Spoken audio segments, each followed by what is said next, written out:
তুই আমার আঙ্গুল ফেলাই দিস, তোর খবর আছে। রাত্রে শুইছি, তো রাত্রে শোয়ার পর আমার মেয়ে আমার সাথে শোয়, তো ও আজকে আর আমার সাথে শোয় নাই, ওর দাদির সাথে শুইছে। আমি একা শুইছি দক্ষিণ পাশে, উত্তর পাশের বারিন্দায় একা। পরে আমি শোয়ার পর আমি বুঝছি কি রাত্রের ও সময় হবে 2:45 বা 40 এই রকমের হবে। তখন আর কি আমি আলাপ পেলাম কি আমার খাড়ের উপরে কেউ উঠছে।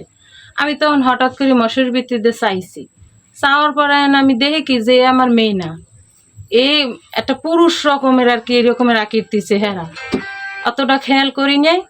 আমি পরে আমি চিক করে লইছি, চিক করে যাই লইছি, এই মশারির উপর দিয়ে আমার মুখ চাপিয়ে ধরছে।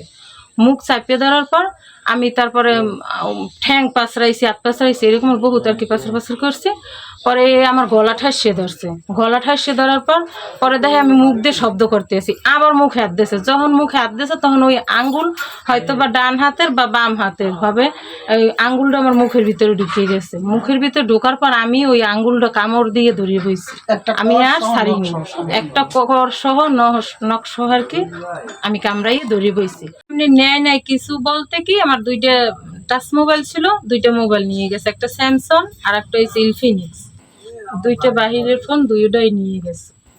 শেষ মাস ওই পর্যায়ে যাইয়ে যখন নামছে, নামার পরে ওই ফোন 2টা নিয়েই মনে হয় নামিয়ে গেছে।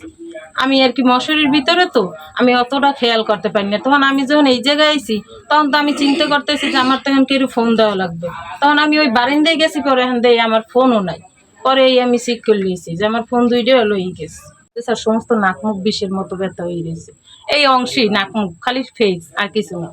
পরে আমি তখন আমি আর কি ওই চামুকি আমি তো শিখলেইতেছি। পরে ওই সময় আমার কয় তুই আমার আঙ্গুল ফালাই দেছো, ছোটভাবে কইছে, এতটাও আমি কণ্ঠ বুঝি না, এমন ছোটভাবে বলছে যেন আমি কণ্ঠ না বুঝি, এমন ভাবে বলছে। বললে কইতেছে তুই আমার আঙ্গুল ফেলাই দেছো, তোর খবর আছে। আমার এতটুক বললে দরজায় দিয়ে গেল। আমি এবার চিড়াইতে চিড়াইতে বাতি জ্বালাইয়া আমি সামনে আসছি। পরে আমার এই শাশুড়ি, আমার ছেলে এই চিড়িয়েছে। পরে আমার বাড়ির পাশে শ্বশুর আছে, এরা আসছে। আসার পর এরপরে আমার বাড়ির চতুর্পাশে দেখছে, তারপর ঘরে দেখছে, কোনো জায়গায় কোনো লোকজন পাই না। গেট খুললে বাইরে এসেছি, বাইরে আবার পরে দেখি সামনে একটা লোক দাঁড়ানো। বলি কি ব্যাপার, কি এখানে তুমি কেন দাঁড়াই গেছো? কলে এইরাম দিয়ে আপনার বাইকনের করে চুরি হয়েছে, বাঘ নিয়ে যে আমায় হে দক্ষিণ থেকে আসে। আমি বলি কি? কল মামা রাত্রে টেলিফোন করি নাই আপনাকে, এই ব্যাপার নুরুজ্জামের ঘরে চুরি হয়েছে, মোবাইল নিয়ে গেছে, আর কিছু নেয় নাই। এই শুনে আমি এই অবস্থায় সাদাতের বাড়ি গেছি। ওটা বললে কল তাড়াতাড়ি মহাসেনের আমাদের ইউনিয়নের বিএনপির সভাপতি, ওনার খবর দাও। এই খবর দিয়ে আমি একটা জামা লইয়া এই তাড়াতাড়ি চলে এসেছি। আইয়া শুনি যে এই পরিস্থিতি, মামা এই মশারির ভিতর দিয়া আই আমার মুখ চাপিয়ে ধরছে পেতাম। ধরার পর এই ছিড়িয়াই ছুড়াইয়া ফালাই দিস পর আবার যখন দ্বিতীয়বার দিয়েছে, এই তখন একটা আঙ্গুল ঢুকিয়ে গেছে আমার মুখের ভিতরে। ওই আঙ্গুলটা আমি কামড় দিয়ে একটা কর সহ নখ রাইখে দিস। এই আর পরে শুনে দেখলাম আমরা নদীরা যে হ্যাঁ মশারিতে রক্ত, ওই আঙ্গুলের মাথা রয়ে গেছে, নখ রয়ে গেছে। এই এখানে দফাদার ছিল, সে আসছে। তারপরে গ্রাম্য যত পাড়াপিটি সবাই এখানে উপস্থিত ছিল।